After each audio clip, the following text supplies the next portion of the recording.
Today is a great day to start your own podcast. Whether you're looking for a new marketing channel, have a message you want to share with the world, or just think it would be dope to have your own talk show, podcasting is an easy, inexpensive, and fun way to expand your reach online. Buzzsprout is hands down the easiest and best way to launch, promote, and track your podcast. Your show can be online and listed in all the major podcast directories like Apple Podcasts, Spotify, Google Podcasts, and more within minutes of finishing your recording. Podcasting isn't hard when you have the right partners, and the team at Buzzsprout is passionate about helping you succeed. Join over 100,000 podcasters already using Buzzsprout to get their message out to the world. Following the link in the show notes lets Buzzsprout know we sent you, get you a $20 Amazon gift card if you sign up for a paid plan, and help support our show. Go Squadron! All in a day's work for the Squadron Supreme, Earth's mightiest heroes. We got it locked from your block to the comic shop. Listen, share, rate, and subscribe to Hip Hop Marvel's podcast, available on all podcast platforms and apps and streaming services. Available on Pandora, Apple Podcasts, Spotify, Google Podcasts, Google Play, and more. Yo, this your boy Frank Nitt. And there's rules if you want to get in this Marvel Studios. Don't nobody get in this motherfucker. So rule number 1, don't pop your ass up. Don't bring no extra niggas. And you better be ready to write, direct, produce some hot shit, or you will not get in. Marvel Studios, nigga, you know what it is. Frank Nitt, let's go. We got it locked from your block to the comic shop. I would read a lot of different kinds of stories growing up, but comics was a place where I felt like I most fit in. It's a really powerful form and unique form of storytelling.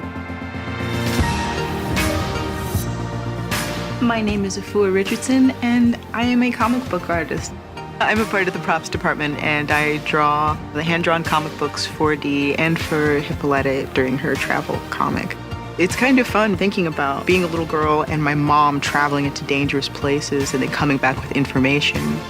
That sounds like a superhero to me. I get to draw Dee's impression of what's happening. I will create it on notebook paper, use colored pencils, watercolor, just things that are around the house that Dee would have access to. In addition to being a comic book artist, I am a singer, a voice actor, a flute player. My life took a lot of different twists and turns, but each one informed the other. Whenever I made music or whenever I listened to music, I would see colors. I couldn't just do one and let the other atrophy. I had to sometimes do them at the same time. While I'm drawing, I'm singing. Comics felt like where I belonged, especially when I was reading about different mutants and superheroes who sometimes weren't liked. They were weird and they faced some really difficult circumstances, but they choose to be kind even though people aren't kind to them. I realized there are not a lot of Black female artists in comics. People are looking for the stories to validate them, to say that they're worthy of being heroes. I really try to encourage people, if they don't see themselves reflected in the medium, to get busy, to get to work, because it's an opportunity. That means that there's a story that hasn't been told yet, and the audience is there waiting for you.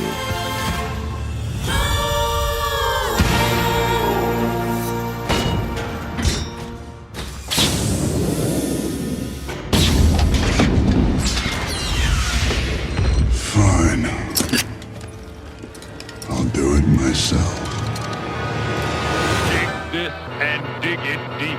You now on that wavelength, time to sign in. Dub Floyd and hip-hop marvels will chime in on topics of comics, brought to expand the hip-hop connect with the gauntlet in hand. They got it locked in, they floss in the brand. The block to the comic shop, they cross and examine. Representation's feminine moved on the shelf, and the system is happy with the movement is dealt. We don't wait for the sick to improve on the health, so we pull a Thanos, fine, I'll do it myself. And it'll come out extra clean, fresh for the fans like an extended scene. The hip-hop and comic dimension, they activate you with gems they presentin'. Hand in the gauntlet, yes, we gon' flaunt it. Hip-hop marvels will bring you the rawness.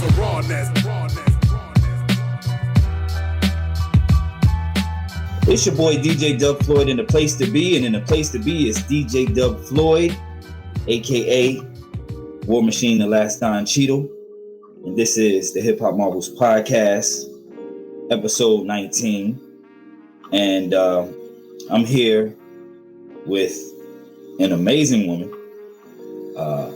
illustrator, graphic designer, singer, songwriter, musician, voice actor. You can throw cosplayer in there, and overall superhuman, if you ask me.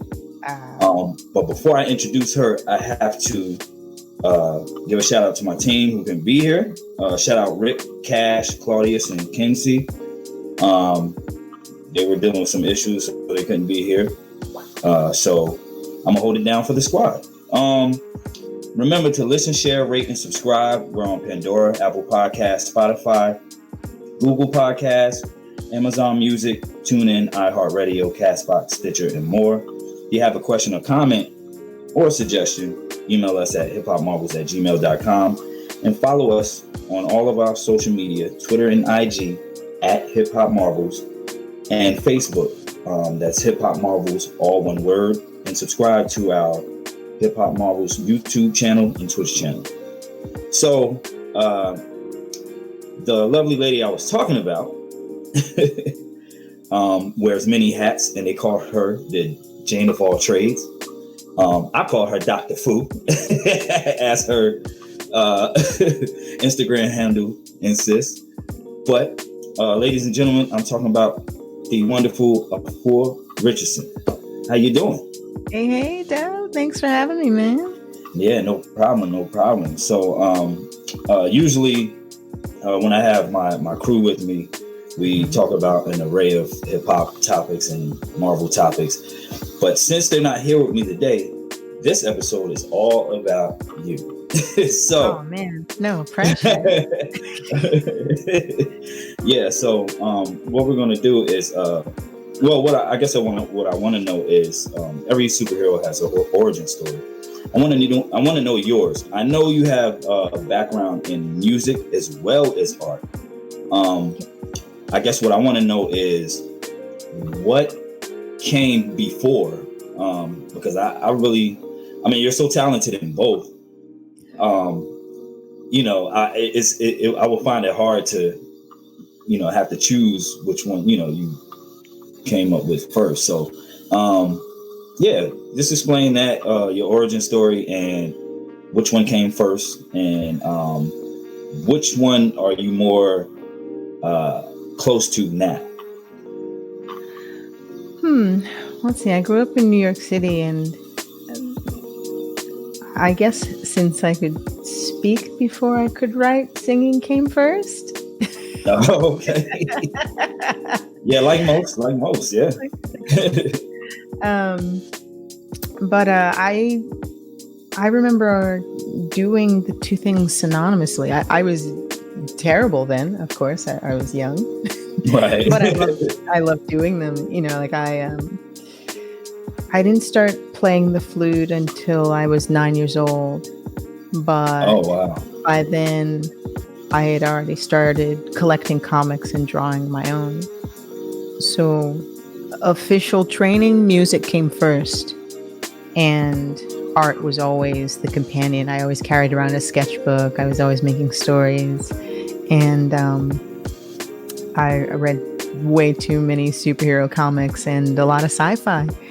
And I really identified with the mutants and the weirdos and Nightcrawler and Swamp Thing and just anybody who was a little left of center. I read a lot of heavy metal and things like that. So it was always, mimicking what I saw, but playing the flute and learning classical music and stuff like that. That officially came first. But I really couldn't let the other go. Like I really loved manga. I loved, like I said, superhero comics, and I loved reading sci-fi and things like that. So one always accompanied the other. When I read stories, I had music in mind. When I was listening to music, I saw landscapes and crazy creatures and things like that. So they were never really separated. And then in high school, I joined this all-female hip-hop crew called the Anomalies, and I started beatboxing, and I started mimicking things. I was always mimicking animals, mimicking sounds, and I started mimicking singers until I became one. And I went on tour as a background singer. I got to open for some really amazing folks. Alicia Keys, Parliament Funkadelic. Got to perform with Sheila E. Had a moment with Stevie Wonder while he was trying some keyboards. By the way, you're right. And man, just let's see who else.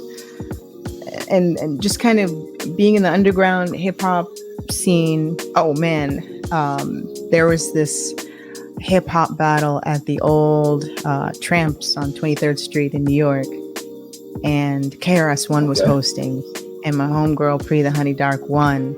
And so afterwards, after the MC battle, we were outside celebrating, and out comes Chris, and they start forming a circle, but nobody could hold a beat. So I was like, I step into the circle. He's like, oh, you coming to rhyme? Because he's the way he rhymes. Yes, he does. Yes, very aggressive. Yeah. And I was like, nah, I'm gonna hold down this beat. And my cheeks hurt. It was like 2 hours of just me holding down the beat. And I was like, I can't stop. This is KRS-One. So I just had all of these really amazing moments, but always carrying around a sketchbook. And I really wanted to be a great artist. Not for any other reason than, my dad always told me, if you're going to do something, do it well, do it better than well. Yes. Do it 3 times as well in order to be accepted as half as okay. And don't worry about being accepted. Exactly. Find whatever the standard is and break it. Just bring, not to be competitive, but just bring what's missing. Bring what you want to see. Draw what you love. But I think it was around 2003 or 4. A buddy of mine was like, "Hey, would you do a cover for my book?" And I kept getting asked to be a part of more and more anthologies. And I was still singing and on tour. And one of the books that I did a cover for was picked up by Marvel. So I had my unofficial official. That's kind of dope. Yeah, that's really dope. The fact that the fact that you that's that's amazing. The fact that it was kind of unbeknownst to you, like you're like, wait, what? I could imagine, your first, and I was gonna ask. It's crazy you mentioned that, because I was gonna ask, how were you introduced to Marvel as far as doing cover art, and you answered it, and that's a dope story. A dope story. Yeah, it was this horror comic. Remember, for a time, like, everything was being turned into horror. Like, there's a zombie Hulk, there's a zombie this, there's a zombie that. Yes. It was like vampires first, and then it was like zombies, and I remember. Exactly. So this was a book about a ballerina that gets transformed into a vampire on a subway car, something like that, and she doesn't know what's going on. It's some kind of chemical warfare. It was a book called Half Dead by my buddy Jim Bob. I remember that. I did the cover to that one, but I was under the alias Lakota Sue, because I was like, well, one, I like having a hidden alias because that's all the best superheroes and MCs do, even though I'm not an MC. Right, that's why I couldn't put the two together. You pulled the old Stan Lee, like really, you went on a whole different alias, so that's why I couldn't connect the two. But I do remember. I was really trying to pursue a career in music, And I wanted people to like my artwork and like my music separately. You know how sometimes an artist will have a brand of something, and if you don't like the artist, you don't like their brand. Right. So not that I thought that I would be very big, but you never know. So I wanted to keep those worlds separate because I wanted the integrity of my art and my music to be judged for the quality and not who I was as a person. Because as I started going to conventions, and you know, I get asked all the time, how does it feel to be a woman in a male-dominated industry? It's great. Join me. Come. The water's fine. Right. Right. I can imagine you. Because, you know, I was a tomboy, so I was used to being the only gal, being the Smurfette of the crew. Right. Being underestimated. That's fine. It's just someone's thoughts. You know, the fact of the matter is, it's like, if I wanted to be, you know, a part of the crew, then I've got to bring my skills. That was just the fundamentals of anything. I didn't want a pat on the back like, you're pretty good for a girl. Yeah, I don't want that. I don't want that at all. I want someone to look at my artwork and have no idea what kind of person made it, but it makes them feel something. Because, you know, when I'd open up these books, it's like, oh, I'm not thinking about the color or the gender of a person who made my favorite book. I'm looking at the colors and the composition and the characters and the pose and just how this flattened 2D projection comes alive. Like, who they are is kind of last on my list, and I wanted that to be the case for my work too. So that was another reason I came up with the alias. But then after a while, I was just like, oh, no, make that checkout too. Yeah, after a while, it's like, yeah, gotta get paid. Sister got to get paid, you know. Yeah, I was getting checks to Lakota soon. I was like, I can't cash this. Mm-hmm. But yeah, it's been about 15 years now, and I've had the chance to work on Black Panther World of Wakanda, X-Men 92, Totally Awesome Hulk, Captain Marvel. All great titles. So I had a question for you. So I read that. Well, before I get into that, this podcast is very it's heavily military based, I would say, because you know I'm ex-military. My co-host Cash, she's ex-military, Air Force. Right. And my co-host Rick, he's an Army brat. You know, his dad was served, and he's traveled all around. So, I read that your father is a decorated military. Yes. Officer. Yes, he is an officer in the Coast Guard, retired. He was leading the Civil Rights Division on Governor's Island for a while when he was stationed there, and he was at Argonne Labs. He helped develop MRIs and a lot of different things that he eventually kind of got. He didn't have the clearance to continue working on. Right. He hopped around, but primarily New York and Connecticut. He was taught physics at West Point, and there's a chance he might be returning. He can't stop working. He's the hardest working man I know, so I get that ethic from him, hopefully. Right. But and I think his dedication to service definitely influenced me and my work. Yeah, I was gonna ask that. Yeah. If I wasn't helping with something, if I wasn't solving a problem, either with my work or even with just my concepts, then there's nothing wrong with that. Everything doesn't have to be saving the world when you draw, but if it's not a practical skill, then you're gonna have to figure out some way to take care of yourself. And so up until maybe 5 years ago, he was always asking when I was going to get a real job,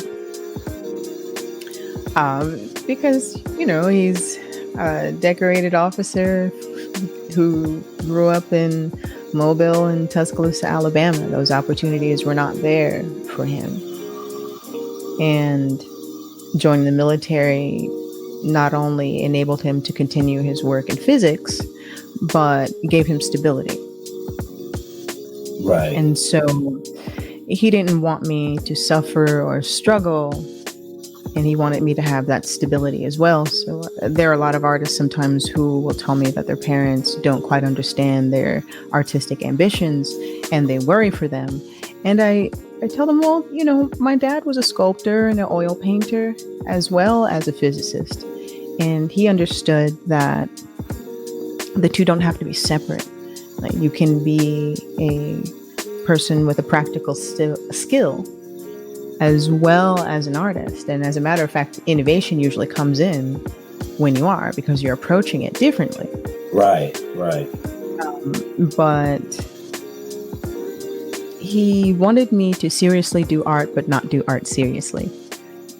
Because, you know, as a job, because he didn't want me to be a starving artist. And that is a real concern that I think a lot of parents from his generation, or a lot of people from his generation, even today, like, they're worried for their kids when they become artists, because where's the path? Where does that lead to, other than a lot of debt and an ability to draw some flowers and some, you know, still lifes? Right. So as an artist, and as the daughter of a very, very practical man, I thought to myself, okay, well, if I'm going to be a musician and an artist and all of these different things, I'm going to have to build a presentation. I'm going to have to let people know that I'm here. And so really early on, I built a website, and I had business cards and I had postcards. So I also learned graphic design as well as illustration, and I'm self-taught. Oh, that was enough. It's like I've Gene grayed your entire list of questions. Yes. I stuck on Cerebro before we right. hopped on. I'm trying to see if Cerebro's behind you or something, but no. That doesn't count. That's awesome, though. The fact that you are self-taught.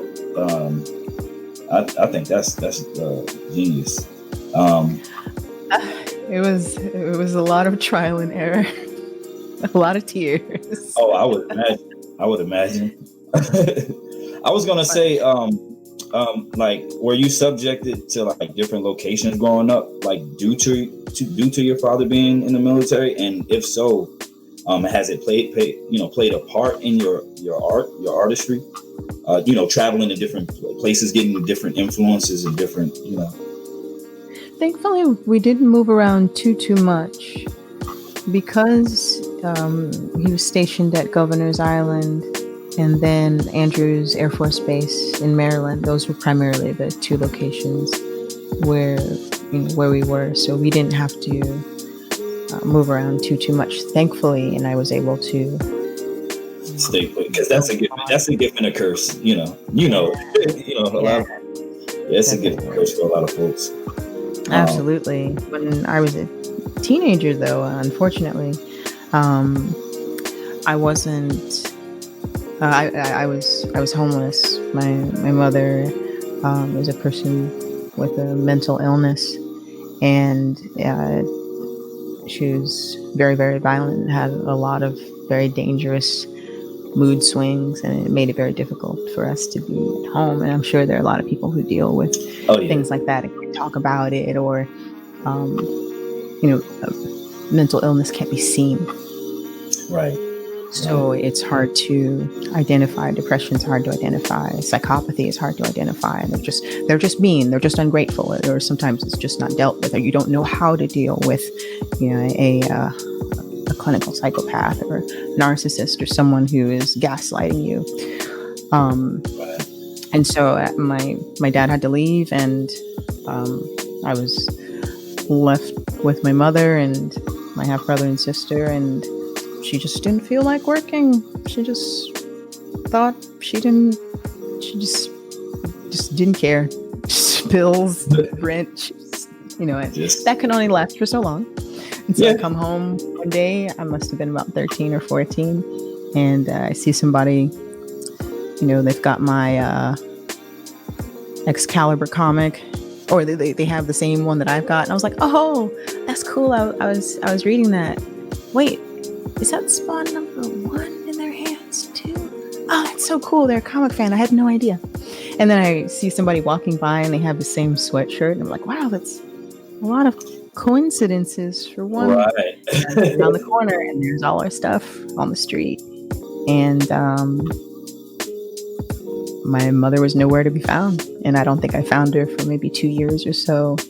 And so it was difficult. But, you know, I had my flute and my sketchbook and my book bag. Maybe I was just too young to really understand what kind of trouble I was actually in. But yeah, you had those things to escape, you know, and that's what, you know, as a child, you know, I used those things to escape the harsh realities, you know, of what I was going through. And it also kind of re-identifies you too, you know. Like, speaking of KRS-One, he was homeless, and Hare Krishnas took him in. You know, there are a lot of people who experience really hard times, but because they have a craft and something they can pour their emotions into, they are not their circumstances. They are what they make. They are what they repeat. You know, so for me, I was a musician. I was an artist. I wasn't a very good one, but I was willing to put in those repetitions until I was. I'm like, okay, you know, we don't start off being an Olympian, but one relay race at a time is cool. It's cool. Exactly. So, Black Panther, World of Wakanda. I heard you mention that earlier. Great stuff. Thank you.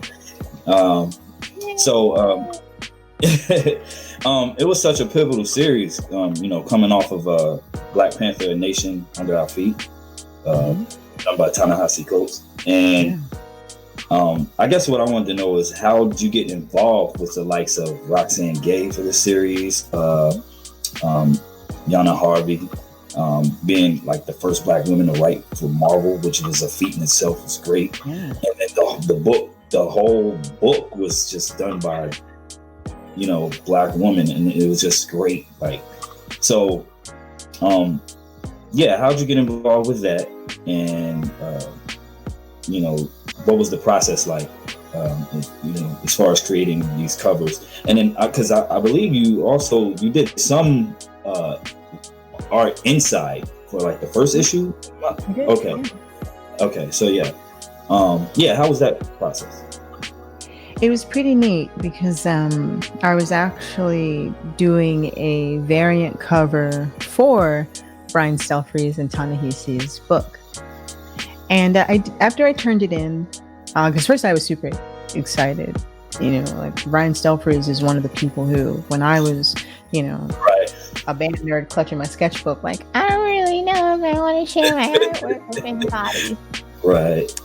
He was just like, no, Afua, you're actually really good. You just need to finish things. Why don't you try this? You know, study perspective, study from life, figure drawing. Very, very encouraging, but also very precise. He's a very precise teacher. If you have the opportunity to listen to Brian Stelfreeze teach while he's drawing, oh wow, gems, just all the gems. Like, he's an amazing teacher. Like, all the time, like, we refer to him as the Yoda of comics, because he just pares it down to something that you can understand the concept of and then start to internalize. So the fact that I was going to be doing a cover for his book, I was like,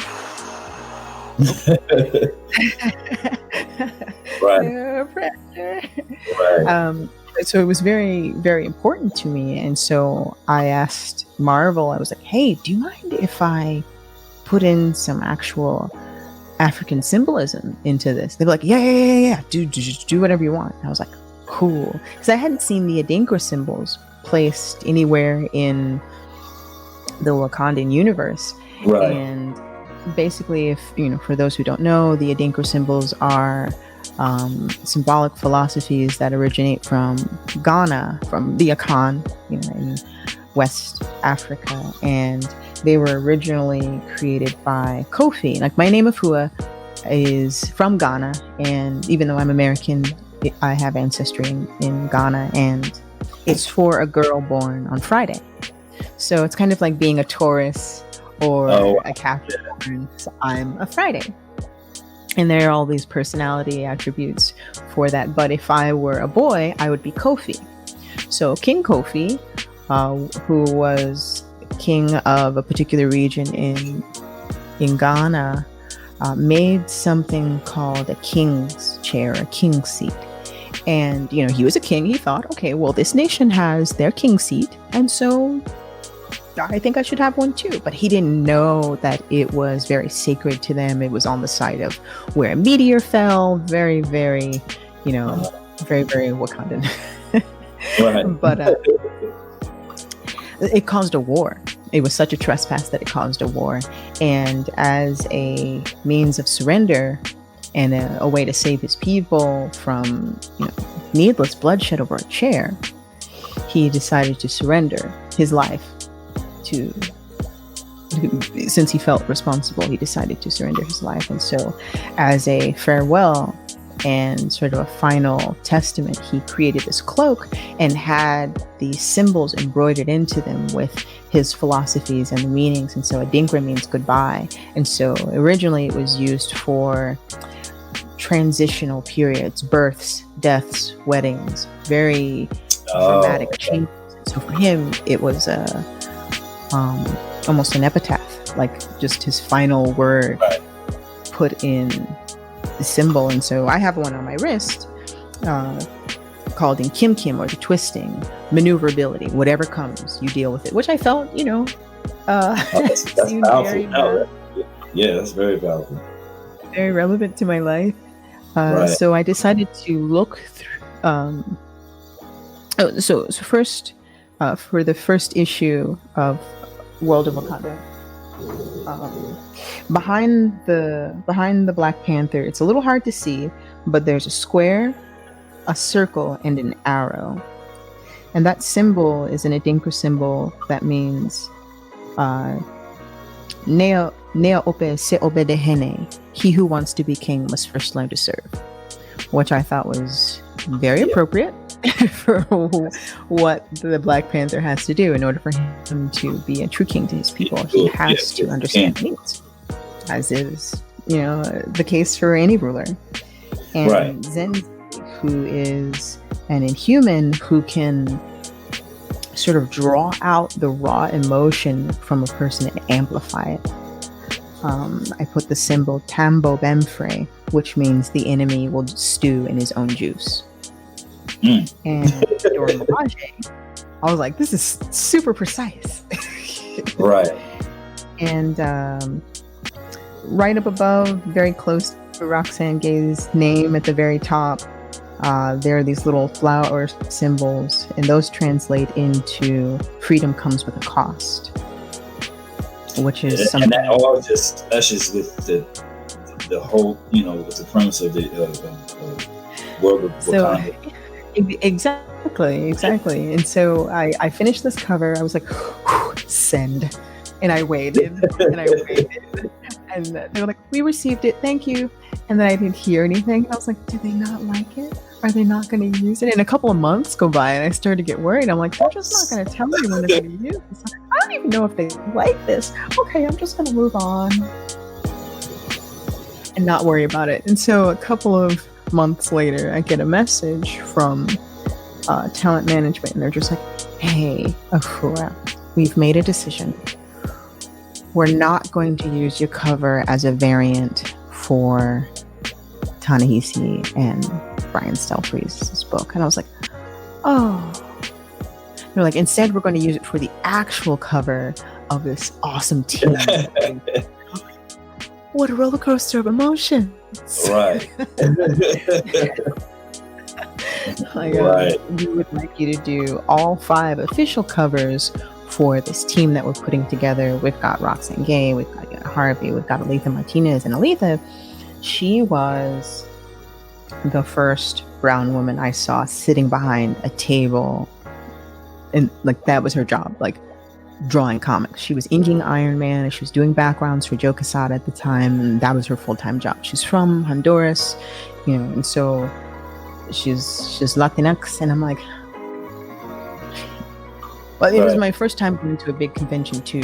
I saw Karan Grant and Sanford Green, Gail Simone, Celia Kyle, Amanda Palmer, and Jimmy Palmiotti. They created Harley Quinn, and I'm like, wait, these people are just right here. They're very accepting and they're kind. And the industry was different then. Like people were. It wasn't like, oh, I get to draw Spider-Man. Now I'm wealthy. No. It was work, but it was work that you were proud of. Right. At the end of the day, you could pay your bills, kind of, but you drew something that you love. You drew something. You made something that you were absolutely proud of it. And I'm like, man, I would love to be able to do this and hear of people who look like me who are doing it. And not that I necessarily needed someone to look like me in order for me to think I had a place somewhere, but because I didn't go to school, I didn't know I didn't know how to put together a comic book page. I just knew I loved covers and I loved design, and I came from that world and making flyers and stickers and sticker bombing. It wasn't me. And putting things up and like making flyers for events. The better your event looked for like the pro-ams or a battle or whatever it was, the more likely someone was going to come to your event. Right. And so I carried that over into comic books, and I think in 2006 maybe I went to San Diego Comic-Con and I met Marc Silvestri from Top Cow, one of the founding members of Image Comics. And I was like, oh, wow, okay, don't freak out. Hi, I am a big appreciator of your work. Can I buy something? Would you sign it? Oh my god, you're writer. And instead of like plopping a big portfolio on his desk, I have a big postcard with my best work on it and a way to contact me. And I was like, I know you see the best artist in the world, but if you are looking for somebody pricks a hand, I don't know, just here. And so I handed him my postcard, and it actually had the Half Dead cover on it from that Marvel book, and he recognized it. That's right. That's kind of right up his alley, isn't it? Yeah, I would think so. That's kind of Well, apparently it was. 6 months later, I got asked to work on my first cover-to-cover book, Genius, with Top Cow. So now that I am doing my first creator-owned, we will get to that. We definitely will get to that. I'm going back to Image, so I'm going back to where I started. Which is amazing. I'm super excited that they're picking this up. Yes, we will definitely get to that. I want to discuss. You took part in the hip hop variants for Marvel when they roll out. You did a super dope X-Men '92 cover. Variation of Souls of Mischief '93 till Infinity. Dope. Thank you. I'm like, where are the T's at? I need the T. I need it. And I mean, to me, your style is very soulful. Thank you. And hip hop at times as well. I really loved graffiti. That's what I was gonna say. Is that purposefully, or is it just natural? Your natural way of just creating? Because it's very Go ahead. I'm sorry. No, I was saying it's very hip hopish, like and soulful. I mean, I would say soulful first, but like hip hop, there's some elements of hip hop. I can tell you may have been influenced or still are influenced by graffiti. And definitely. Definitely, it was something that I was surrounded by, and I had a black book, and I had a bunch of really dope graffiti artists create pieces in my book. I think I still have them somewhere. Oh wow! But from like the really early 90s, 91, 92, and boy, I was very fortunate to just be around during that time and sort of see, like, you know, Zulu Nation and Tat's Crew and just all of these different. I got to do a top rock in class with Crazy Legs. Oh wow! You know, my son toasted me. He was like 6 years old, but I was like, I don't care. Right. King Up Rock. Like, I was beatboxing at an event, and Afua was on the docket also, and so they called up his name and my spot and my name and his spot, and I was like, I'm not Afua, but Afua and Afua. Right. I'm sorry to disappoint you, but right. So, but I was always seeing graffiti artists, and just their use of color is very unique. Their 3D kind of just extruding and beveling of letters. My husband's a really dope graffiti artist, and he's he's a muralist and martial artist. He just does a lot of different things also, and he's getting back into his art, and so it's nice to see him, you know, drawing these cool robots and things. Those are things that we both love. We love like anime and Evangelion and like the old school stuff, and just how that crept into graffiti during the era that we really loved and appreciated, and even now and today. So it was something that I always wanted to do. I wanted to do letters so badly, but I was just so bad at it. So I just did characters. Right. Yeah. Stick to what you know, I guess. I would. But yeah, I would say, yeah, your style is very soulful and very hip hop. How did that come about as far as getting involved with the hip hop variants? Because that rollout it's one of the inspirations for hip hop Marvels. Cool. Yeah, definitely. When they rolled that out, I was like, yes, this. This. So that was Axel Alonso and Sanford Green's brainchild. I'm sure there were a couple of other people, obviously, who were involved with that. Yes, Sanford gave me some insight as well when I interviewed him last year, and he gave me some insight on that. So it was dope. So. Yeah, and he I think it started with Run the Jewels. Actually, they did that Run the Jewels Guardians of the Galaxy crossover. At least that's what Axel Alonso told me, and they had no idea there would be such a huge creation for it. I mean, you don't quite know when you're making things what will and what won't stick, right? Until you put it out there, and that just had an overwhelming response. So they're like, okay, well, I love hip hop, and we have all of these characters. So what can we do? It was kind of a cheat sheet. It was kind of a cheat sheet for me, because I couldn't tell. I knew. Listen, being an avid hip hop listener and loving the culture of hip hop, I didn't know exactly who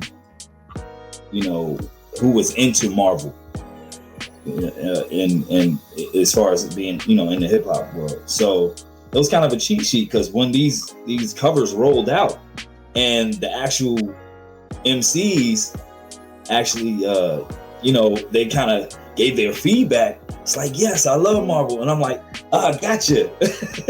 And then another one, gotcha, So it was kind of like a cheat sheet for me. Right. That, that Nas Miles cover was beautiful. Beautiful, yeah. Beautiful. Is that Ari Granov? I can't think of off the top of my head. I think it was, because I think he is the same artist who worked on Blade back in the day. I think he was working on. That was a beautiful piece. There were a lot of beautiful pieces. And Ron Grant did that Wolverine X-23 cover. Yes. Oh, you're talking about not the mock-up of the DMX? You talking about the DMX mock-up cover, or who did that? I think that was the DMX one. Yes, the Flesh My Flesh album, I believe. Yes. Yeah. Yes, that was sick. Yeah. Yeah. So. Yeah. That So how did you go with that? That was nice. That was nice. I appreciate that.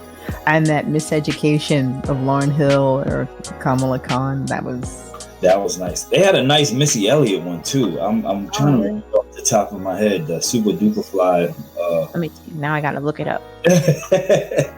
that one was sick. That was pretty sick as well. They were really hard to collect. I wanted all of them. Yes. The holy grail of them all that I wanted, and I finally got it. Was the Black Panther, the Black album, Jay-Z mock-up with T'Challa, on the cover. He's lifting his mask up like Jay-Z is holding the brim of his hat. Oh my! Yeah. That was sick. Yeah, I looked everywhere for that and I couldn't find it. And finally, my local comic shop got it in, and I said, I want it now. Like, give it to me. That's Brian Stelfer use. Yes. Yes. So yeah, how'd you get involved with that? And because your cover is awesome as well. I mean, I love that album, of course, Soldier Mystic, and I think it was a dope play on like X-Men 92 and 93 till infinity. So yeah, how'd that come about? I actually got recommended by Sanford. Much love to him, man. Like I was just Sanford Green. That's the homie there. Definitely a friend of the show. Definitely, he hooked that up. That was really, really cool, and he knew that my history with my hip hop crew, the Anomalies. Yes, we're gonna have to get into that too. Like that's blowing my mind because I had no idea. I've even listened to your music, and because you do many different genres, but I wasn't sure if you were if you have delved into hip hop at all. But now that you say this, it's like, okay. And I'm like, what? And the underground scene? Like, what? I feel very fortunate that I got to see that part of hip hop because it was so universal at the time. I mean, you had b-boys coming in from Korea, you had French Canadian rappers, people just coming from all over and breakdancing and scratching the Invincible Scratch Pickles. Oh yes. Greats. DJ Evil D was on a major radio station. It was just such a good time.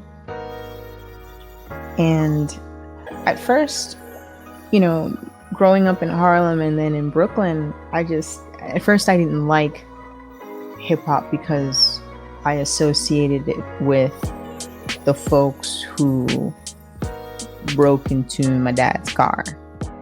You know what I mean? I was like, this dude sit on the corner who, bother me when I'm going to school, listen to this. So I don't want to listen to it. Right. And then when I got to hear just a different side of it, and the artists who were trying to elevate, and then those who were expressing themselves too and their frustrations, but also, we've got Tribe Called Quest, and you pick your poison pretty much. I'm like, wow, this is actually a really beautiful art form, and I see the potential of not just the craft itself, but also the community that it builds. I'm like, yeah, I want to be a part of this.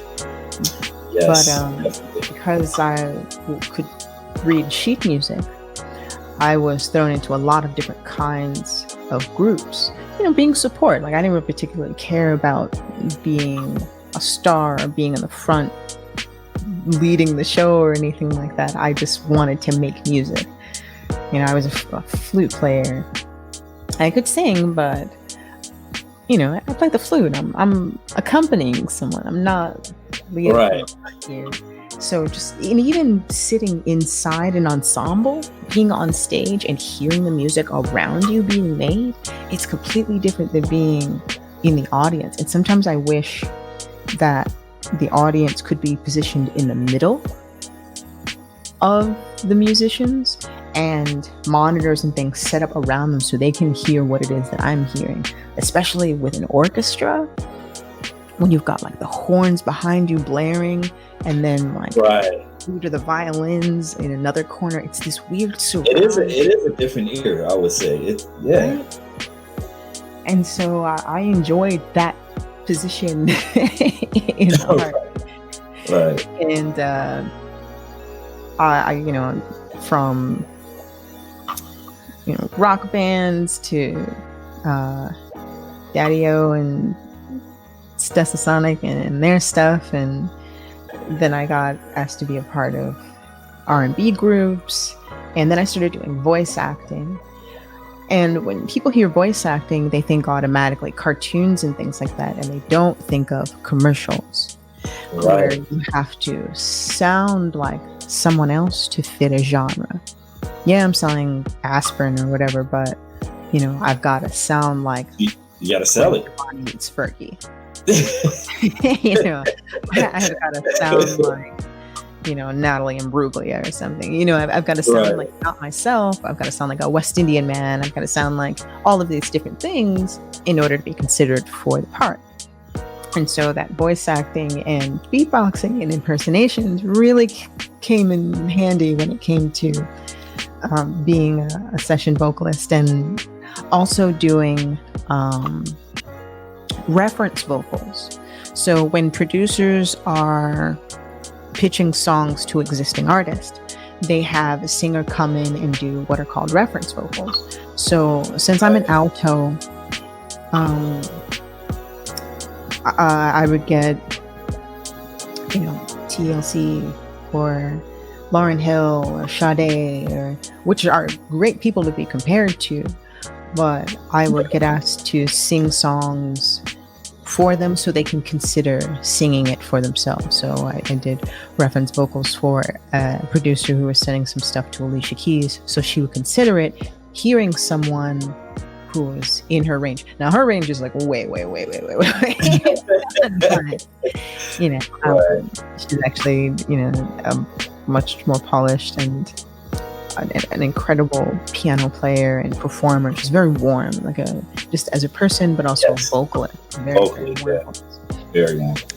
And so I'd have to change my voice around in order to fit something that she would consider.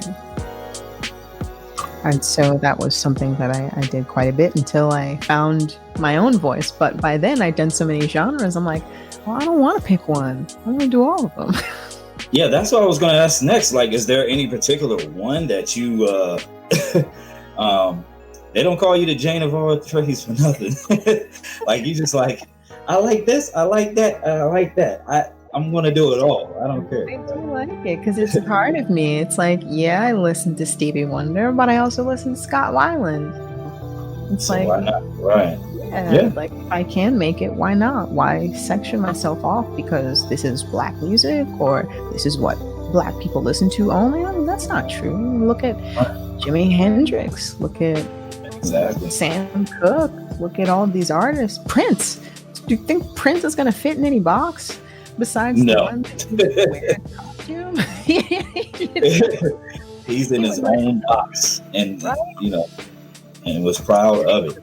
A box of blouses. That man was not. Yeah. I can't believe I live in a post-Prince world. That's crazy. I know. I never imagined. Insane. So yeah. I would be crazy not to talk about this, but it was. I'm so upset that the season is gone because it's one of my favorite shows now on TV. And I'm talking about HBO's Lovecraft Country. And yes, so this show has everything that satisfies my geek is in this show. Kitchen sinks in there, and the kitchen sink is in there. So So you can imagine my surprise when I found out that, you were involved with the illustration and art on the show. And it's crazy because that was some of the first things I pointed out. I'm like, look, Dee created a comic book and she created a superhero. And to know that you were behind this amazing art, it's so dope. So you have to walk me through first of all how you get involved, what was illustrating for this hit show like, did you happen to interact with any of the actresses playing these characters, Renthia Blue and Dee and Hippolyta, and so yeah, please. Well, Misha Green, who's the executive producer, and JP Jones, who is the prop master. And for anyone who doesn't know, a prop master is someone who makes everything that the actors touch that isn't wardrobe. So that's a lot. Yeah.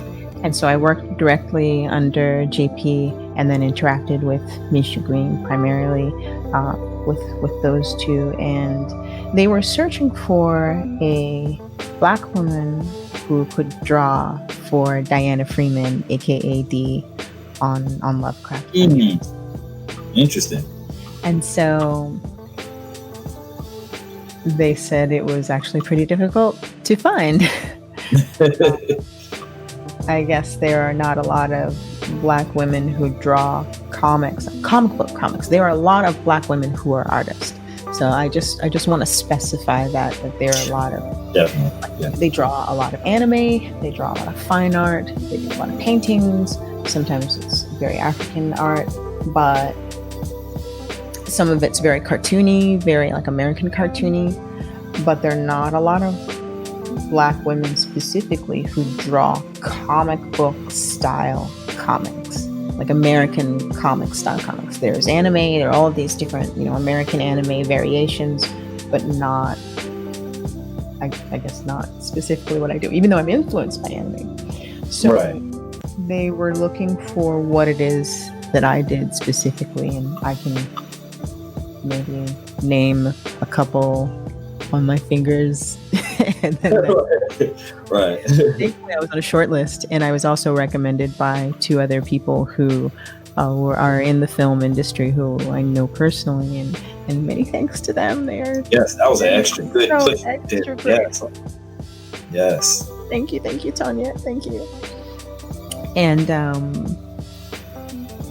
so since my name came up twice, they said, hey, are you available? We want you to be a part of this. They hit me up on Instagram first.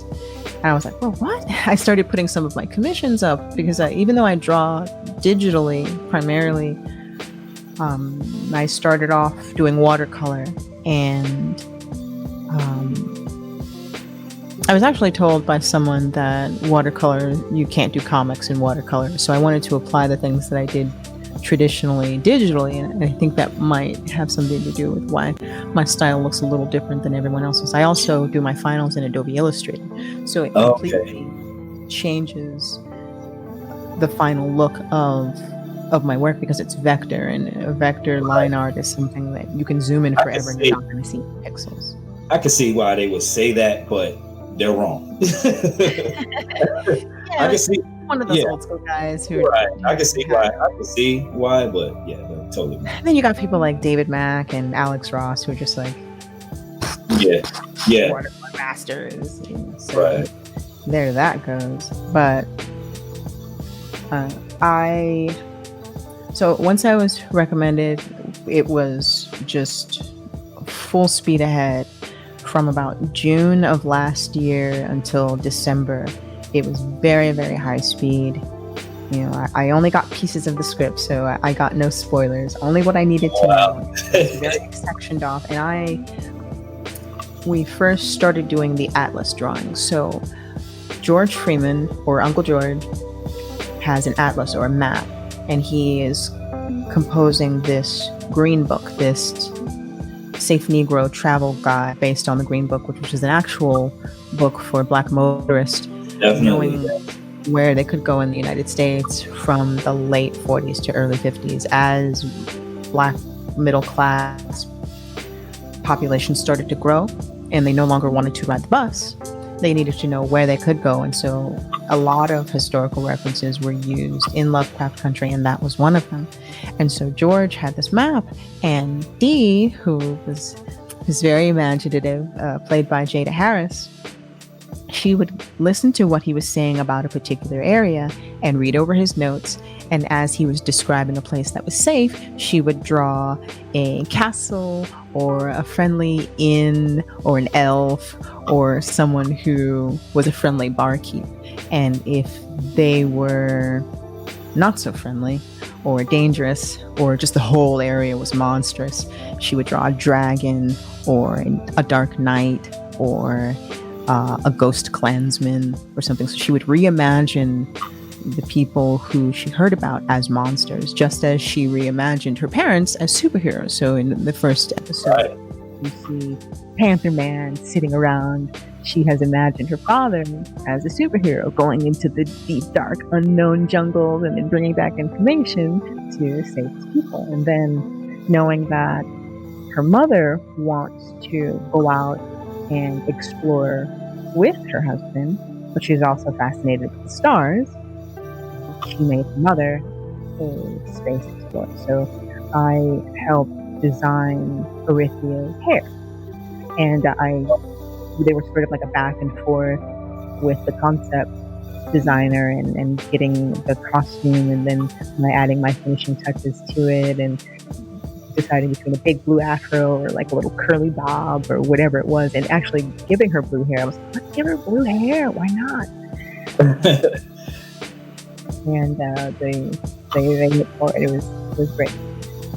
So I can say I designed Arithia's hair, which was pretty neat. And then to have the shout out in the season finale, like when I saw that, I just knew, like I wasn't nowhere in your presence, but I knew you either jumped up in the air or did a cartwheel or something. But when I seen that, oh man, like did you have any idea that was coming? Or I did, but I didn't understand. Like I couldn't wrap my mind around when and where and how, right? Yeah. I didn't know when it was coming. I didn't quite know how it was coming. Actually, the comic, The Interplanetary Adventures of Arithia Blue and Asteri, that comic at the end was supposed to be a full comic, but I was wondering that.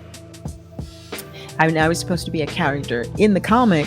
It was supposed to catalog all her adventures. So where she's gone, visiting that planet with the aliens, fighting in the war. I had thumbnailed all of those pages out, and then I realized I had one day to do it, and I was like, oh.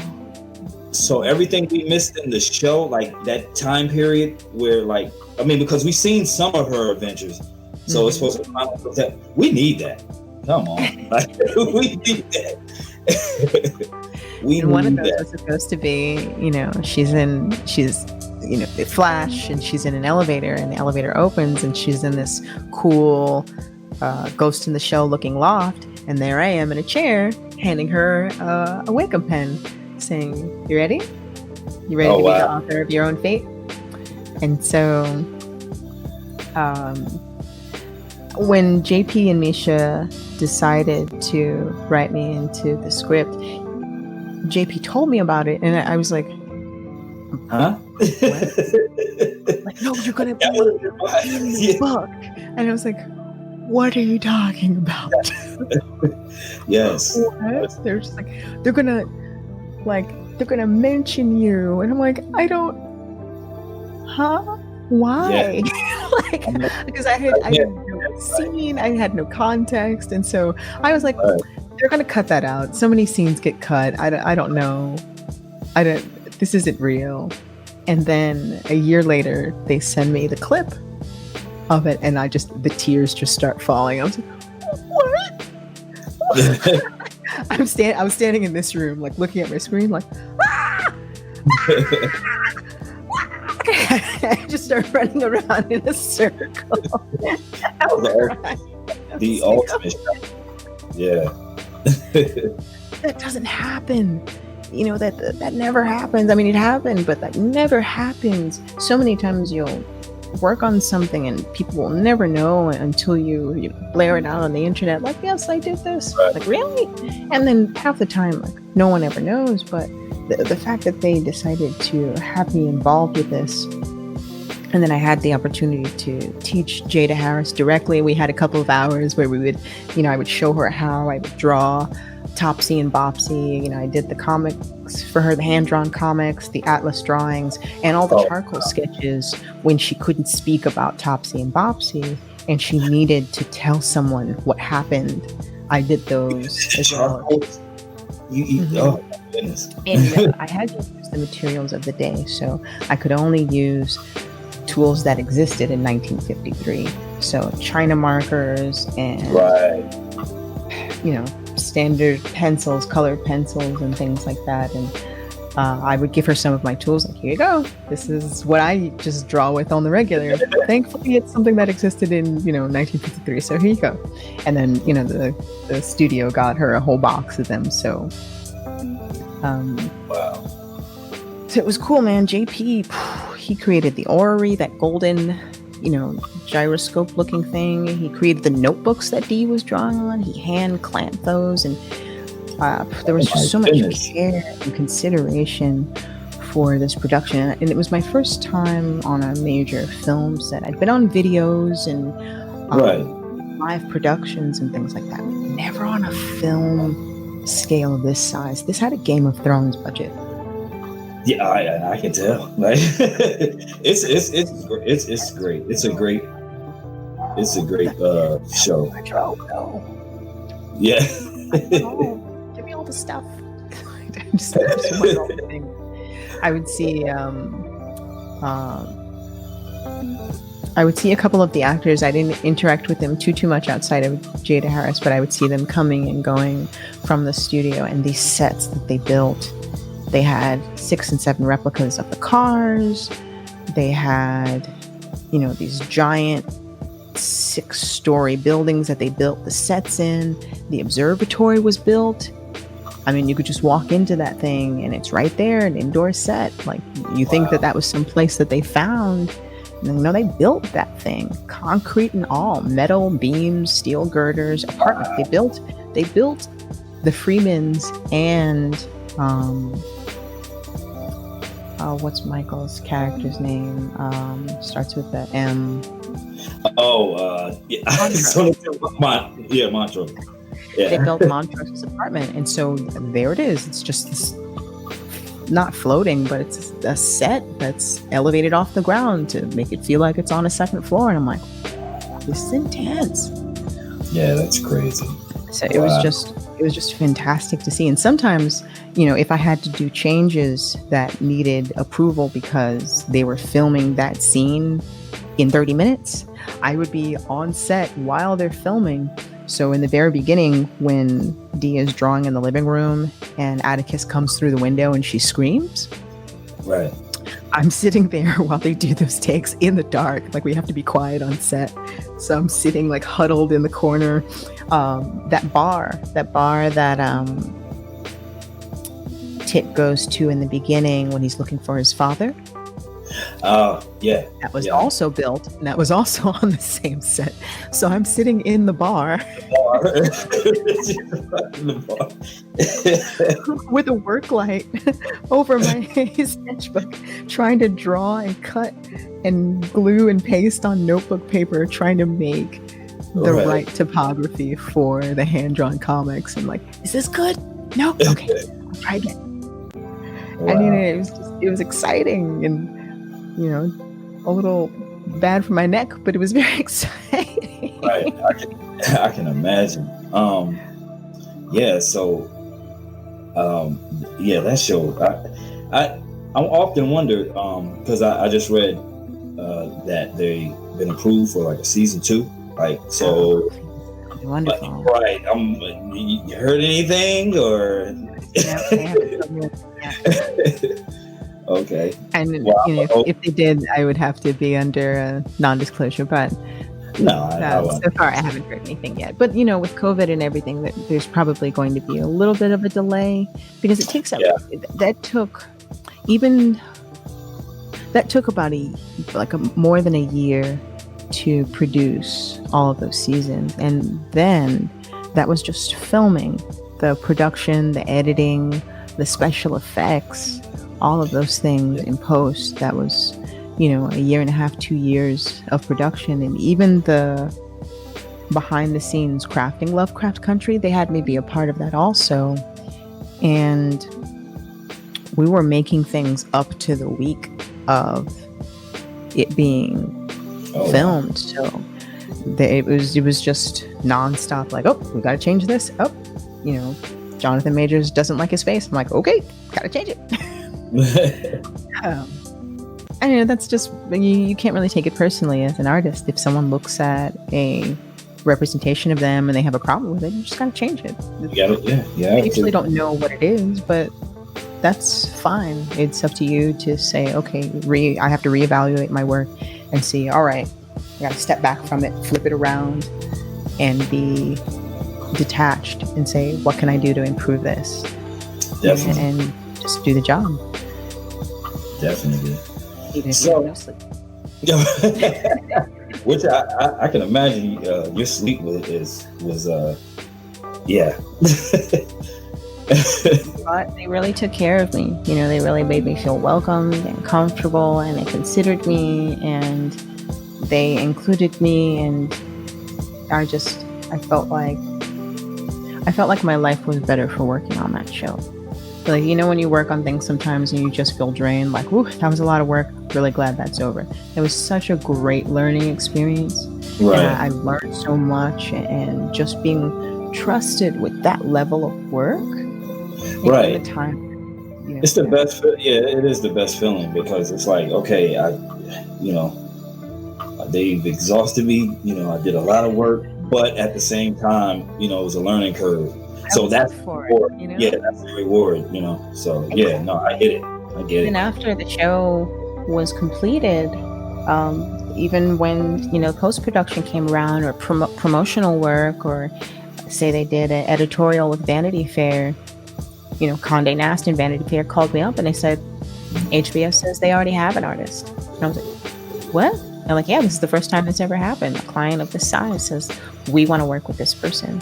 And I'm like, oh, they didn't have to do that. That really says to me that they appreciated my work and the work that I did, and I put my all and 10,000% into it, so right. I'm really glad that was appreciated and seen, and then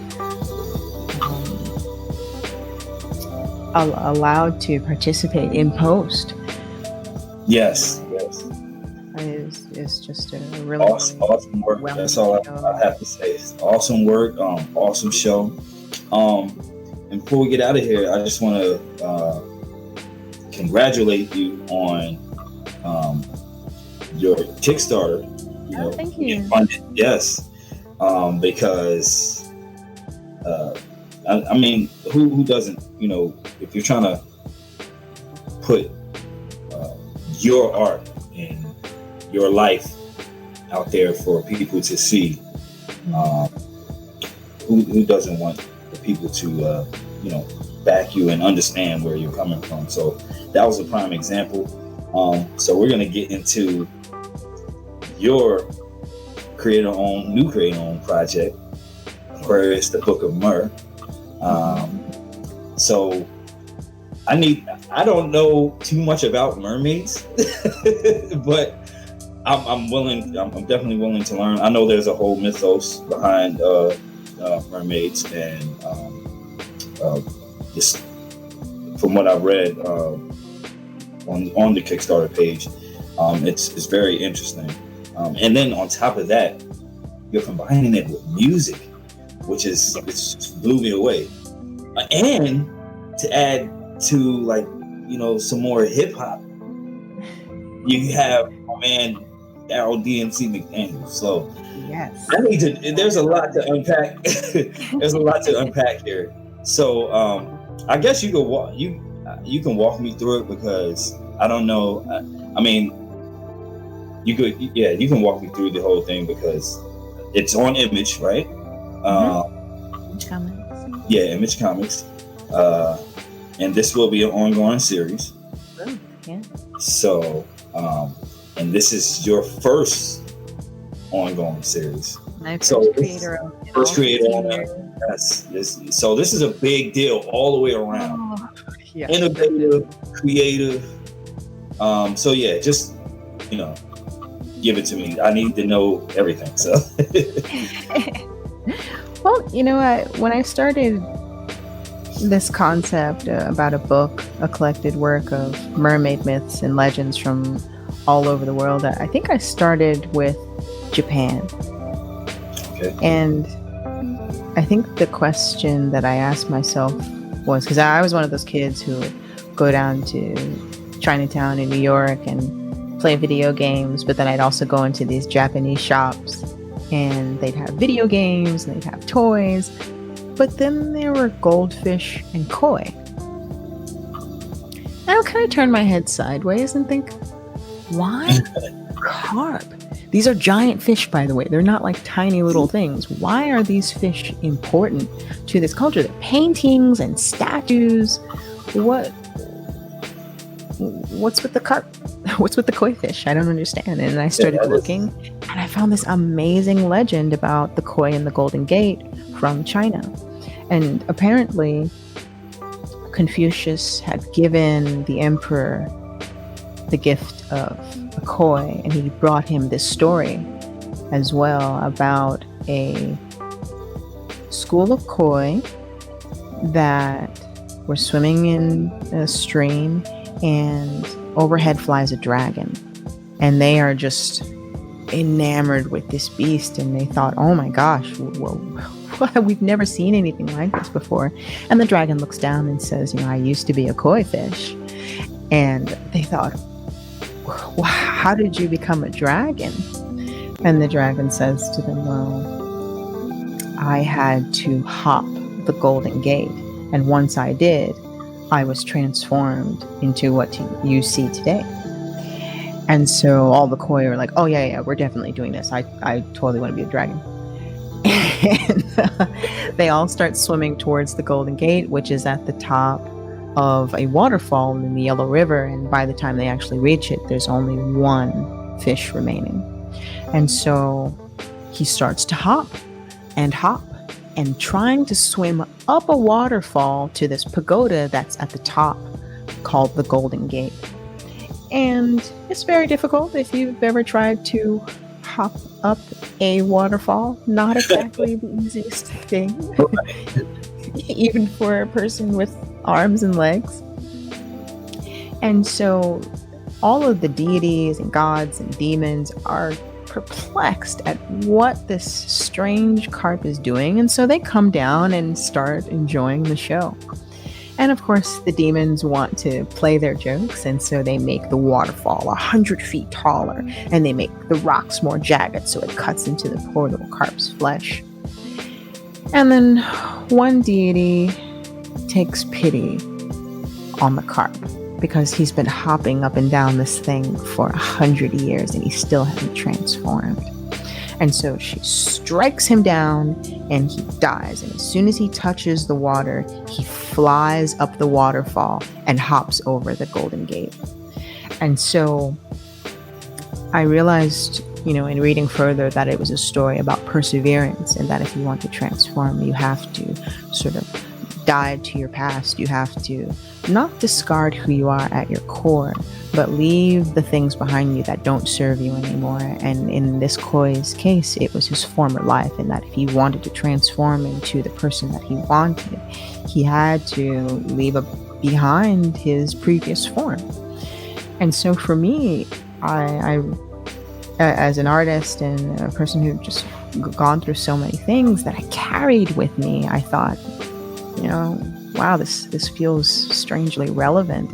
And if I want to move forward, I'm going to have to dump some of this cargo, these things that I have allowed to become my story, the things that have happened to me and the things that made me feel like I wasn't worthy, or I wasn't deserving, or I wasn't good enough.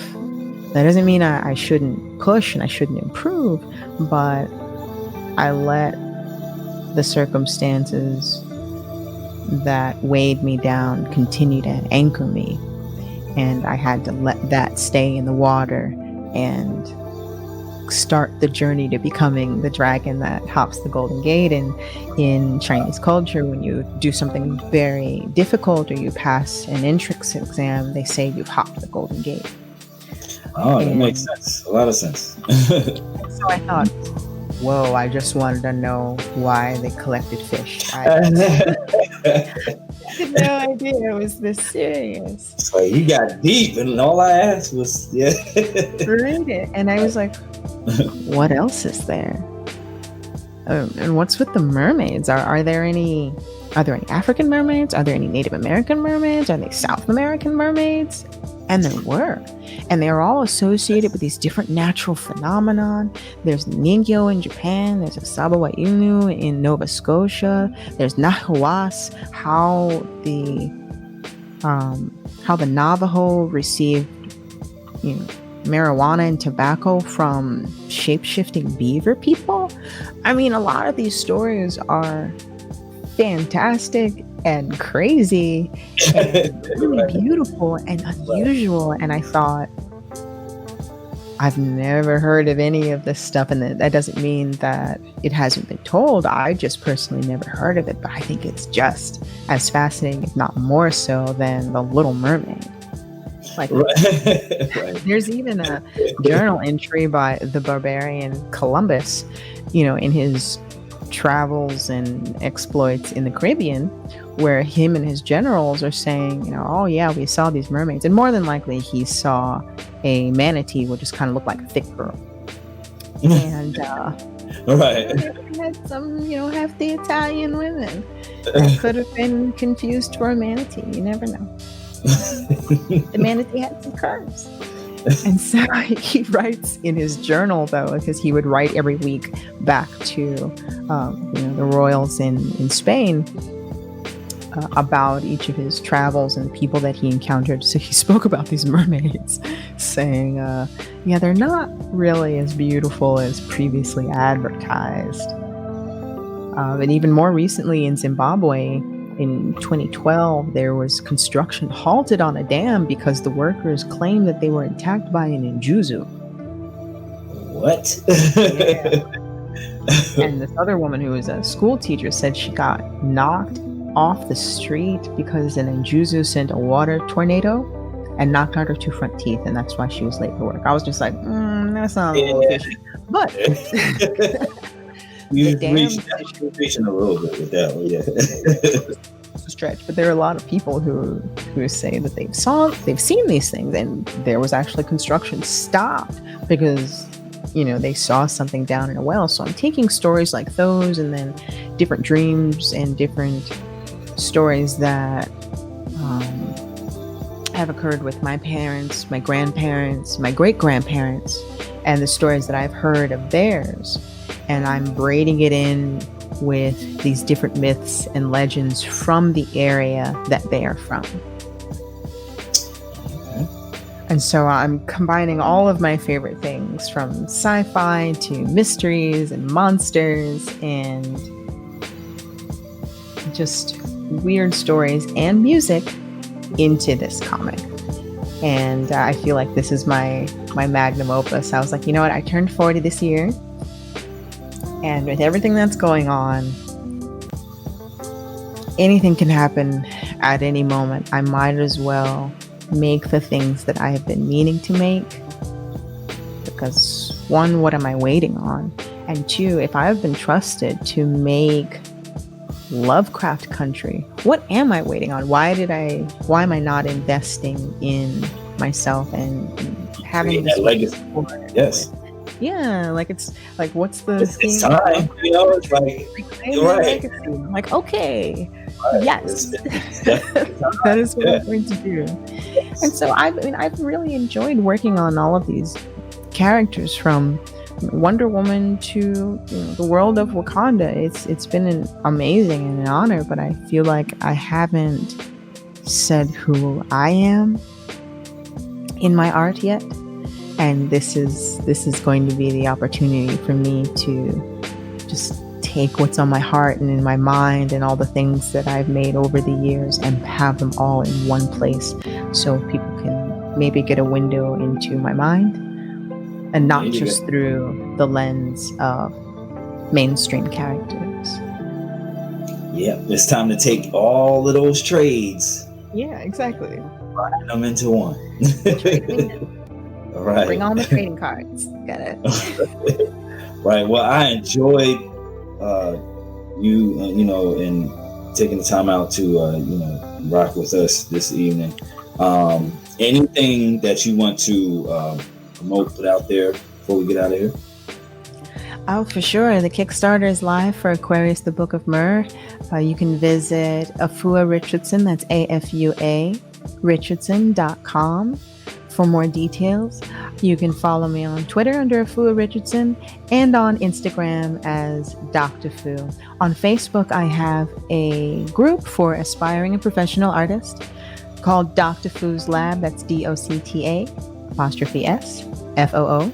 And it's I'm just so proud of my lab mates, man. Like, it's a crew, like I miss those days of like having your black book and going to a coffee shop and drawing in each other's books. And since, especially now with COVID, we can't do that, having an art community as you're building and growing is really, really, really important. So I have that group there, and we do Google Hangouts, and I'll hop in and say hi, and we'll share our screens, and we'll just talk shop, talk about business. And we'll look over each other's art if if they want. There's no like, show me what you've drawn today. Like there's none of that. It's all it's like, yeah, not a requirement at all. And if you just want to show up and just be around other artists, you're welcome to join. I'm the moderator, so there's no tomfoolery there. And, all right. All right now. It's a really great place, and so yeah, say hi, wave hello, and there's still time, even though we're fully funded on our Kickstarter. Aquarius, the Book of Mer has some Kickstarter exclusives with David Mack doing an exclusive variant. We've just unlocked some overflow goals, so you'll get some extra stuff with your physical pledges. And with each issue, there will be a song, and one of the songs will feature Daryl Mack from Run DMC, which was really cool because he does comics and he likes comics. And we were sitting on the panel, and he found out that I sing, and he's like, "Sing a song." And the song, I was like, "Well, I wrote this one and I sang it." And he's like, "We're doing this song." I was like, "What?" He's like, "Yeah, let's do this song together. I think we need it right now. It reminds me of Queen's We Will Rock You, but also it sounds medicinal." And oh wow, I was like, whoa. It's crazy how you guys is how you got, it's like it came full circle, and you guys' story are sort of similar. I don't know if you remember, but I briefly met you guys 2017 here in North Carolina. At the North Carolina Comic-Con in Raleigh at the Raleigh Convention Center. And he was sitting across from me. You guys had the Black Heroes Matter panel. Yeah, that was a really crazy panel. That was so brief. I was there. So that was real brief, and it's just crazy to see how even with him and what he's doing with DMC Makes Comics and everything. Like it's just because there was a time where he I know he mentioned that there was a time that he was people were trying to discourage him. You're not gonna be able to do this, and I love to see stories like that. Like we'll have their doubts. Yes, I love to see stories about people overcoming negativity and being told you can't do something and overcoming that and actually doing it. So. And I have plenty of doubts. I critique my work all the time. I always want it to be better, and in my mind, it's not there yet. And I think that's actually true of a lot of artists. There's always slight disdain for their work, but it always pushes them to improve because the capability of their hands is just a little below the vision in their mind. So they're constantly like reinventing themselves and refining a technique. Right. But I think that this year and working on all these really, really incredible projects and seeing all the hands that came together to make Lovecraft Country and then being trusted with that, I thought, now's the time. Now's a good time for me to do something on my own. And I've got a really great team of folks. There's Mike Smith, who's worked with Remy Zero, and Paul Ritchie. I mean, the list of folks that they've worked with is Donkey Kong. It's like, it's crazy. Right. I'm like, you guys want to work with me? That's nuts. That's such a, and Daryl too, like just hearing one song and then saying like, all right, I wanna work on this. I'm like, oh, I gotta listen to my okay. I gotta do it now. There's no going backwards. So I set a deadline, May 2021. That's when the first issue of the Book of Mer is coming out. And I'm gonna put my foot in this, y'all. I'm gonna just put everything I got into the show, and then make myself more so I can put that in there too. Well, I would definitely be looking out for that come May. I'm definitely going to be promoting, so anything that that you have coming up, feel free to holler at us. And thank you. Yes, maybe we'll do a live show or like a live performance. Hey, you hip hop Marvelites, you hear that? Thank you. I want to thank you again for rocking with us, and be sure to stay in touch. And I will. Thank you so much for having me. It's been a lot of fun chatting with you. Sorry if I've just been. No. Definitely not. No. I want people to come on this platform and give their story. They hear enough of my talking as it is. So. But I thank you. Thank you. All right. Thanks for everybody listening in.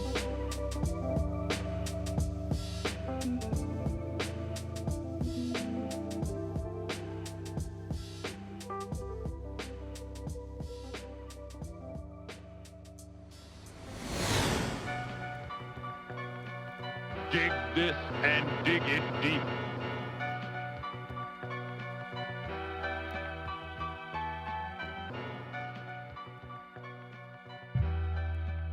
Alright, so check this out. Imagine all of the free time you could have to watch Avengers Endgame for the umpteenth time by not taking that trip to the grocery store simply because you ran out of chips and dip the night before hosting a new comic book shindig. Well, Instacart to the rescue. Instacart delivers groceries in as fast as 1 hour. They connect you with personal shoppers in your area to shop and deliver groceries from all of your favorite stores. Get access to all of the items you usually buy and even get smart suggestions for new ones. Instacart picks the freshest produce and even keeps your eggs safe too. To get free delivery on your first order over $35, follow the link in the show notes. That lets Instacart know we sent you and help support our show. As Thanos would say, not going to the grocery store is inevitable. We got it locked from your block to the comic shop.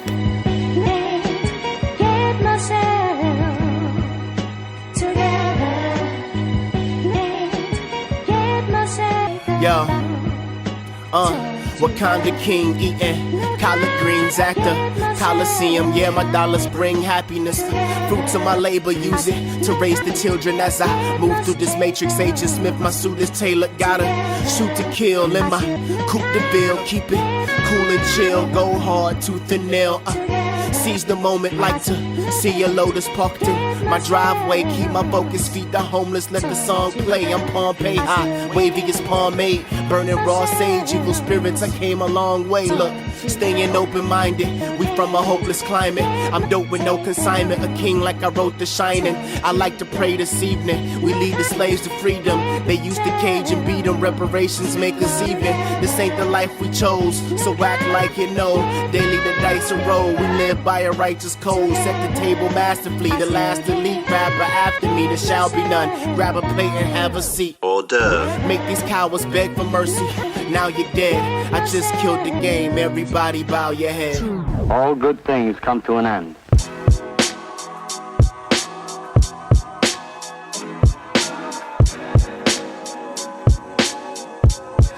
All these peaks and valleys. See, Rich. Hey, Illustrate. We got it locked from your block to the comic shop. Yeah. It's mandatory that they can't ignore me. I take it from a G to a M and let them hear the story. Lately I've been checking the analytics like Daryl Morey. It's odd when my own squad stop cheering for me. Losing people, the paranoia be wearing on me. All this soul, boy, I should've signed to Barry Gordy. I know a little shorty killed a dude that's nearly 40. Judge threw him nearly 40. It's a lose-lose. We know the pain, numb to it, Novocaine. Make sure that they know the name. Ball is life, I show the game. Saw an open lane, plotted on it, then we overcame. No excuses, boy, I don't complain. Nights trying not to go insane. On the road with the truckers and them 18-wheelers. With a vision this big, dog, you can't see limits. Everything vintage like an antique business is rare. This life isn't for everybody, but if you just keep on climbing, your light will shine from the tops of the highest mountains. High off life, yeah. The highs and the lows, we live and then we grow. Only a few are chose to see the peaks and valleys. Be encouraged, plant seeds and see it flourish. See it grow. I fill up my circle with frequent learners. Don't let the bullshit turn us against what we pray for. When you create the wave, you ain't caught up in the current. Ain't no handouts round here, you gotta earn it. Before the news come broadcast, the hood heard it. Already know the verdict, odds stacked against us. Stay packed defenses, every moment is urgent. Trying to reverse it, generational curses. Roaming through the jungle, trying to stay about the circus. One thing for certain, that before they close the curtains, I'ma take what they owe me. Lord knows I've been working, each verse is a piece of my soul, been digging deep. The merch representing the globe before I speak. How many quit climbing right before they hit the peak? Whatever you looking for, I just hope you find purpose. Word. This life isn't for everybody, but if you just keep on climbing, your light will shine from the tops of the highest mountains.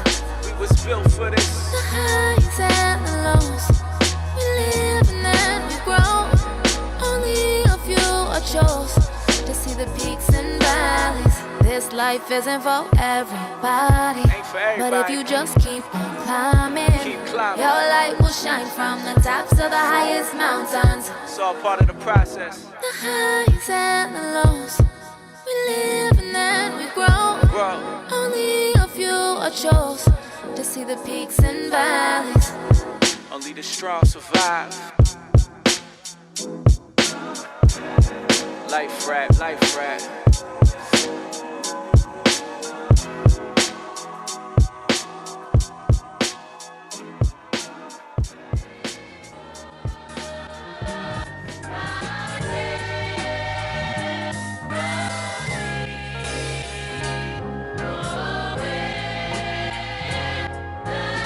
We got it locked from your block to the comic shop. Whether rain, hail, sleet, snow, or sunny, Oprah's feet, I walk straight to the money. With all that experience you can't take from it, Oprah's feet, I walk straight to the money. Straight to the money, straight to the money. Balled up in bad shape, feeling ugly. Wait, cause it's coming. Wait, cause it's coming. Oprah's feet, I walk straight to the money. If triggers could speak, they scream with a shiver and screech. Leave geeks riddled, disfigured, they figures of speech. You want a piece? How you think you ninjas gon' eat? When I Kobayashi the beat, ain't shit sweet except the tea down here, so pay homage. I tear the street up like a Texas tornado into a cottage. Skip college, went straight to them bills. Put in 10,000 hours, went straight to them deals. Now let's build. I trim off the fat precise with no filler in sight. Took a break, worked up an appetite to butcher and slice. Just cause you giving out advice don't mean I take it. Just cause there's a market for trap rap don't mean I gotta make it. You choose to use weapons still. My weapon is skilled. The mic is my shield and I lessen will. At this point you either rock with us or not, but you ain't stopping us. I got feet like Oprah when I'm stomping in the spot. Whether rain, hail, sleet, snow, or sunny, Oprah's feet, I walk straight to the money. With all that experience you can't take from it, Oprah's feet, I walk straight to the money. Straight to the money, straight to the money. Balled up in bad shape, feeling ugly. Wait, cause it's coming. Wait, cause it's coming. Oprah's feet, I walk straight to the money. Just give me the money. You see us running these streets lately, you do the math. Don't make us bring guns into the equation. Me and Chaos, we might just take a day off to post some Henny. Good times ahead, we ain't beefing over rolls of pennies. Word to Janet Jack, Candace back spitting. Let the dollar circulate like an Atlanta black business. You devils can never reach this level of next year. Might be heavily slept on, but I'm heavily slept with. They make me a millionaire, I do random things on my own in a Lamborghini. Amber between me, giving me dome. God damn it, I'm in my zone. They ask when this dude is gonna let up. Damn, they should've never gave niggas studio setups. These vocal recorders are worshipped on both borders. Superstition, more lines in my head than a coke snorter. So y'all locals beware, I'm like Coco beware. Keep a bird on my shoulder, bro, your hoe could be there. Whether Watch rain, out. hail, sleet, snow, or sunny, Oprah's feet, I walk straight to the money. With all that experience you can't take from it, Oprah's feet, I walk straight to the money. Straight to the money, straight to the money. Balled up in bad shape, feeling ugly. Wait, cause it's coming. Wait, cause it's coming. Oprah's feet, I walk straight to the money. You live and you learn. Drop, step, pivot, and turn. When you making money to blow, then you got plenty to burn. That's why this early bird's getting the worm. I ain't got no time for taking shorts, that's a midget concern. Talking about money or fame, they one and the same. What's the point of being popular when there's nothing to gain? My coach said it's a wonderful thing, cause since freshman year, the scouts and agents, they will come to my game. I got hops when I'm running the lane, so I'll dunk on your ass. I got handles and my jumper is flame. My pop's proud, but my mother complained, cause she could see all the leeches and vampires at my jugular vein. Spilling blood, suckers cover the stain, satisfying rappers' appetite for destruction, but the hunger remain. It got me dealing with a comfortable pain, something like New Edition singing, can you stand under the rain? Whether rain, hail, sleet, snow, or sunny, Oprah's feet, I walk straight to the money. With all that experience you can't take from it, Oprah's feet, I walk straight to the money. Straight to the money, straight to the money. Balled up in bad shape, feeling ugly. Wait, cause it's coming. Wait, cause it's coming. Oprah's feet, I walk straight to the money. To the money.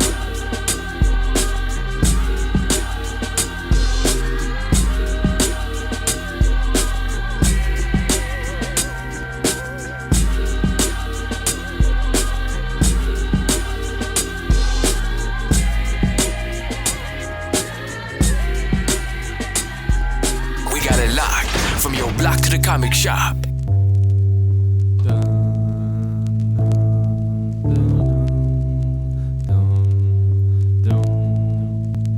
Yo, I'm hang gliding on the moon that's crescent, protecting passengers at nighttime cause fools are reckless. The new Marc, Spector on some fucking Marc for that shit. Catch a purple heart for leaving blue blood on a park Mercedes Benzes. The former West Coast Avenger, secret Avenger. Peep things to do while you're dead in Denver. These dudes are henchmen, get some dental, cause when I roll my sleeves up, it's not pre-existing, boy, it's incidental. I'm cold as Warren Ellis, but my life is cinematic like fortune tellers holding fortunes. Frank Lucas, blue magic.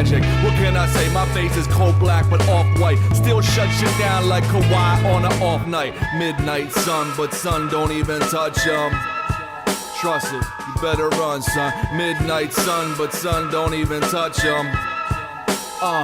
Here we go. Switch hats, now I'm Stephen Grant, number crunching. Tell my girl I might die, but you can't have no husband. It's jaw busting, kneecap snapping, and ski mask grabbing with secrets from Egypt to Aspen. Mr. White, say goodnight, I'm on to that. People say you look like Batman on crack. That's alright, this a cold life with loaded dice. Face it, all your idols end up like Bo Bites. Keep the rope swinging, the white truncheon. Looking for the lame who took a life at the luncheon. I'd rather take a punch than block it. I have crazy vision, like Dennis Cole's a 95 or Luka Doncic. My conscience though won't let me let shit go. They call me crazy like it's etched in stone. Back in the backseat, driven by a French butler. Deal for Dolo, my friends will tell you, yo, don't trust them. Midnight sun, but sun don't even touch. sun, but sun don't even touch him. Here it is. Just a midnight sun, but sun don't even touch him. He's just a midnight sun, but sun don't even touch him. Yeah. Chong Wizard, Zilla Rocca kids, on that Marc Spector Steezo, gliding, silhouettes, presented by the sliver of the moon.